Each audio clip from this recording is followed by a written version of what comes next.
अस्सलाम वालेकुम to everyone and welcome back to my channel. कैसे हैं आप सब? आई होप आप सब बिल्कुल ठीक होंगे। और सबसे पहले तो आप सबको रमज़ान की बहुत बहुत मुबारक हो। और ये व्लॉग जो है ना, मैंने तकरीबन एक दिन पहले यानी कि कल बनाना शुरू किया था, चांद रात वाले दिन, क्योंकि मुझे लग रहा था कि कल रोज़ा हो जाएगा, क्योंकि सऊदी अरब में रोज़ा हो चुका था ना, तो फिर यहाँ पर भी कंफर्म था, जिसकी वजह से फिर मैंने सबसे पहले तो वॉशिंग मशीन लगाई सुबह के टाइम, ताकि कपड़े शपड़े जितने भी थे मैंने कहा वॉश कर लेती हूँ, चलो 5-6 दिन इजीली गुजर जाएंगे, रोज़े भी रखने हैं आगे।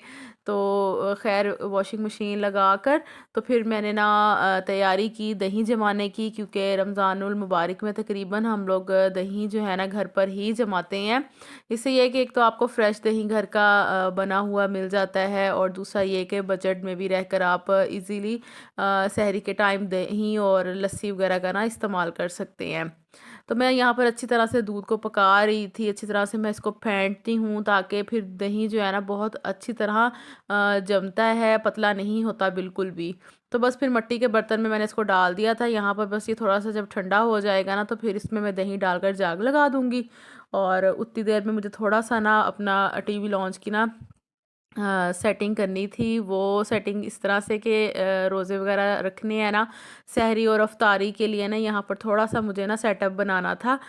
वैसे तो यहाँ पर हम लोग आम रूटीन में टेबल यूज़ कर रहे होते हैं, टेबल पर ही नाश्ता वगैरह करते हैं, लेकिन सहरी और अफ्तारी में हमारा थोड़ा-सा ये होता है कि हम लोग जो है ना अपना सेटअप ज़मीन पर बनाएँ, ताकि ना एक तो ज़मीन पर ये है कि आप इज़िली खाना भी खा सकते हैं, और बच्चे आपके साथ होते हैं तो कोई चीज़ अगर गिर भी जाए तो कोई मसला नहीं होता। क्योंकि छोटे बच्चों वाले घरों में ना अक्सर औक़ात ये बहुत होता है कि बच्चों ने शरबत गिरा दिया, कभी कुछ इफ्तारी में, तो इस वज़ह से मैं थोड़ा-सा ना ज़मीन पर सेटअप कर लेती हूँ। और मेरे पास ना ये कारपेट है एक छोटे साइज़ का ना, तो वैसे मैंने आम रूटीन में पहले मैंने घर में अपने ये बिछाया होता था, लेकिन अभी मैंने ना इसको उठा दिया है। सर्दियों में मैं इसका इस्तेमाल करती होती हूँ, गर्मियों में बहुत कम करती हूँ, तो इस दफ़ा सर्दियों में भी मैंने इसको बिल्कुल भी यूज़ नहीं किया, ये मैंने वॉश करके रखा हुआ था, तो वैसे का वैसे ही पड़ा हुआ था, तो बस मैंने इसको लाकर टीवी लॉन्च में रख दिया है।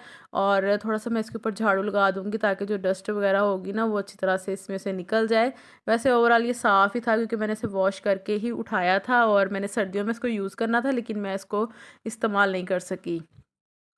अच्छा, दूसरा ना मैं इसकी हिफ़ाज़त के लिए क्या करती हूँ कि इसके ऊपर एक ना चादर बिछा देती हूँ, क्योंकि फिर बच्चों ने जब फिरना होता है ना, तो अक्सर औक़ात बच्चे पाँव लेकर चप्पलें-शप्पलें इस पे लगाते हैं, तो कोशिश करती हूँ कि इसको जो है ना किसी चादर से कवर कर दूँ, ताकि इसके ऊपर ना मट्टी ना लगे, डस्ट ना जाए, और कारपेट जो है वो ये साफ़ रहे। तो इस वजह से इसको मैंने फिर चादर के साथ कवर कर दिया था, फ्लोर कुशन रख दिया, तो ये हमारा सेटअप बन चुका है, और यहाँ पर हम इंशाल्लाह अब सहरी और इफ्तारी का एहतमाम किया करेंगे। अच्छा, फिर मैं किचन में आई हूँ खाना बनाने के लिए, अरवी गोश्त का सालन बना रही हूँ, और माइंड में मेरे बिल्कुल यही चल रहा है कि कल रोज़ा होगा। तो बस यही सोच रही थी कि होगा या नहीं होगा, लेकिन मैं अपनी तरफ से भरपूर तैयारी कर रही थी साथ-साथ। तो शुक्र अल्लाह का चाँद नज़र आया, और कल जो है वो रोज़ा हो गया था। और आपको मैंने बताया ना कि व्लॉग जो है मैंने एक दिन पहले चाँद रात को बनाना अपना स्टार्ट किया था, तो उसी को मद्देनज़र रखते हुए ना आपके साथ सारी बातें जो हैं वो शेयर कर रही हूँ। तो बस यहाँ पर व्लॉग को मैंने एंड किया, और उसके बाद मैं सहरी टाइम उठी हूँ, और यहाँ पर जी देखिए सहरी का टाइम हो चुका है, तकरीबन पौने 4 बजे का टाइम था जब मैं उठ गई थी। और मैं बाहर आई हूँ थोड़ी देर के लिए टेरेस पे, मौसम काफ़ी अच्छा था, ठंडी ठंडी हवा चल रही थी, तो मैंने कहा चलो बस अब सहरी की तैयारी करती हूँ। और जब भी मैंने सहरी की तैयारी करनी हो ना, तो मैंने कभी भी जो है ना बिल्कुल टाइम पर नहीं उठना होता। मैंने तकरीबन मेरी कोशिश होती है कि 1 घंटा या 1.5 घंटा पहले ही मैं उठ जाऊँ, ताकि इजीली मैं अपने सारे काम जो हैं वो पूरे कर सकूँ। और ज़ाहिर सी बात है, जब साथ साथ आपने शूट करना होता है तो फिर आपको अच्छा खासा टाइम लग जाता है। तो इस वजह से फिर मैंने आराम तसल्ली के साथ सहरी बनाई, यहाँ पर अपनी और अपने हस्बैंड के लिए रोटी बना रही थी, सादी रोटी हम लोग खाएंगे, साथ में जो मैंने अरवी गोश्त का सालन बनाया था वो इस्तेमाल कर लेंगे। और जितना हो सके ना रमज़ान में आप कोशिश करें डाइट की, क्योंकि ज़ाहिर है बाकी दिनों में तो इंसान इतना कंट्रोल नहीं कर सकता, वज़न जो है अच्छा खासा गेन हो जाता है। तो कोशिश करें कि रमज़ान में आप इस तरह की चीज़ों का इस्तेमाल करें जिससे आपका वेट गेन ना हो। ज़्यादा घी वाली चीज़ें खाने से परहेज़ करें। खाएँ ज़रूर, लेकिन कम क्वांटिटी में खाएँ, ताकि वेट जो है आपका गेन ना हो। अच्छा जी, उसके बाद रोटी बनाकर फिर मैं यहाँ पर सालन गरम कर रही थी। सालन गरम करने के बाद मैंने सारी सहरी की तैयारी की, और ये जो दही मैंने एक दिन पहले जमाया था वो मैं आपको दिखा रही हूँ। बहुत अच्छा सा जो है वो दही बन गया था। और फिर बस अपने हस्बैंड को उठाया और सहरी की हम दोनों ने, और सहरी वगैरह करने के बाद फिर आपको पता है कि नमाज का टाइम हो जाता है, तो फिर नमाज वगैरह पढ़ी।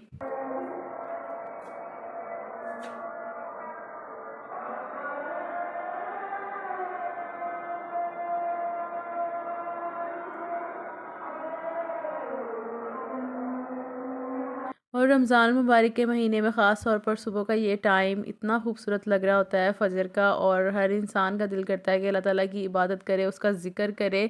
तो अल्लाह ताला हमें इस मुबारक महीने के सदक़े में ज़्यादा से ज़्यादा इबादत करने की तौफ़ीक अता फ़रमाए, सबकी परेशानियाँ मुश्किलात दूर फ़रमाए, सबके लिए आसानियाँ पैदा हों, और सबके घरों में रहमतें और बरकतें अल्लाह ताला की नाज़िल हों, आमीन।